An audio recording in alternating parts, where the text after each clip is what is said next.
So hey guys, welcome to another Warframe video, and today we're going to take a quick look at the Incarnon Dagger Innodem. You can get the blueprint for the Innodem from Cavallero at rank 0 or higher for 5,500 standing, and to build it you're going to have to put in 30,000 credits, 5 Void Plume Pinion, 10 Void Plume Quills, 15 Entrati Lanthorn, and finally 20 Thrax Plasm. The Innodem is a Mastery rank 14 dagger that does 360 damage with each hit, 180 out of that is slash, 144 is puncture, and 36 is impact. It's relatively slow with an attack speed of 0.75, which is not actually a big deal, and it's somewhat short-ranged as well with the range of 1.8, which is also not a big deal, as you will see in a little bit. And finally it comes with 22% crit chance, 22% status chance, and a standard 2x crit multi. Now as an Incarnon weapon, the Innodem comes with a special mechanic, so once you get to at least 5x combo, you can do a heavy attack to activate its Incarnon mode. This gives the weapon 3 meters of extra range and 40% extra attack speed. This is why the attack speed and range are not a big deal. But that's not all. If you do an air attack, you also fire a projectile that does radiation damage, and if you do a finisher, you get a 10% damage reduction that stacks up to 4 times. Now the Incarnon mode doesn't last forever, but it does last for 90 seconds, which is more than enough in my opinion.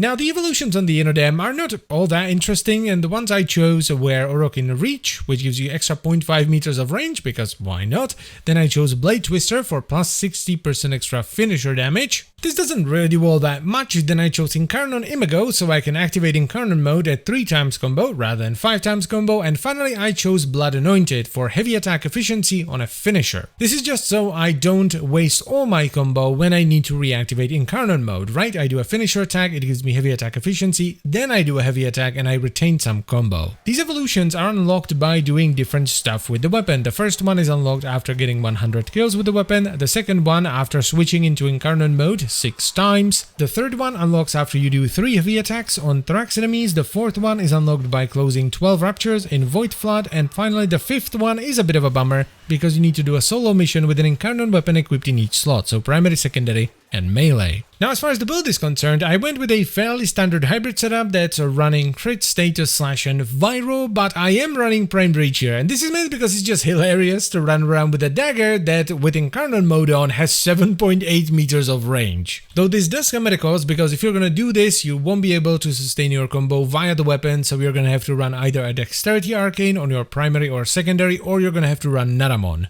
The Innodem is a bit of a beast, and it can easily take on pretty much the entire game, even without Incarnon mode. It's of course not perfect, the crit is a little bit low for Blood Rush nowadays, you're gonna be sitting in yellow to orange tier, so don't expect any red crits without outside help. But it's not too bad, especially since both the stances that match the polarity of the Innodem have forced slash procs on them, so even though the damage distribution isn't perfect, you do have a lot of puncture, it still does a ton of damage. And all of that is before Incarnon mode. Once you turn on Incarnon mode, not only do you get more range, you also get a ton of attack speed. So here's what that looks like. You basically take a weapon that's already very good, and you give it 40% attack speed, and you make it feel a lot better with 3 meters of extra range. It's kind of nuts. And even this is still not maxed. I'm not using any Warframe buffs, and I'm not using any melee-focused arcanes. Honestly, the only thing that's a bit of a downer about the Innodem are the projectiles that you fire with aerial attacks once you have Incarnon mode on, because they are just not all that great, mainly because of all of that radiation damage. But that is really not a big deal, so I would recommend the Innodem to pretty much anyone. It's just an awesome dagger with funky range, especially if you're on Primed Reach. It's fun, it does a ton of damage, it's just great. So definitely pick it up. And that's pretty much it for the video, so I thank you very much for watching as always guys, I hope you've enjoyed it and found it helpful, and I'll see you next time. Bye bye.